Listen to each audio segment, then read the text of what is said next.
রাংসাক ইয়াকতুন খালাইনাই পিরজাক ফাইকা আগরতলাওয়াবো থানায় কক্তি সালো সালথাং আগরতলা থানাनि পুলিশ সন্তোষ সীতারাম শিন্দে মুগি সিকলা খরকসানো রমখা সালসা সিগাং আগরতলা রেল স্টেশনো জিআরপি পুলিশनि यागो 9 लाख रांमारि खबै महाराष्ट्रनि खरकथाम बरि खरक नीति जिला खरकसनो रमखा बरगनो सालथां আগরতলা थानाते सालथां আগরতলা महिला थानाव तनजाखा पुलिस बरगनो कक सिंब्रेमानि यागलो गुबै कक अंखरि फाइका फादार हास्तेनि रांसाक तुबुइ আগরতলাव फालफायो हनै रांसाक याकतन खलाइथेनि गोरोंजाक सन्तोष सीताराम शिंदे मुंगै मुं अंखरि फाइका कक्ति सालनि हरके सन्तोष सीताराम शिंदेनो रमखा सालथां আগরতলা থানাनि पुलिस কাঞ্চনজঙ্ঘা এক্সপ্রেস থেকে সন্দেহজনকভাবে 3 জন লোককে আটক করা হয় এবং তাদের কাছ থেকে 9,56,000 টাকা উদ্ধার করা হয়।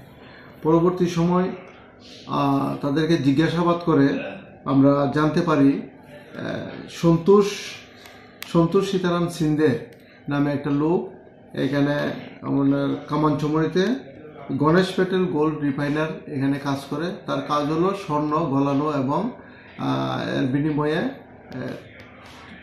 নেওয়া পারিশ্রমিক নেওয়া প্লাস অনেক সময় এর স্বর্ণগুলি কিনে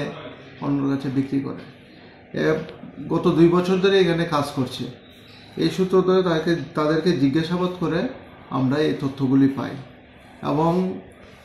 তাদেরকে West Agartala PS case number 25/2024 একটা চুরির কেসে তাদেরকে আমরা অ্যারেস্ট করি এবং আজকে তাদেরকে কোর্টে ফরওয়ার্ড করি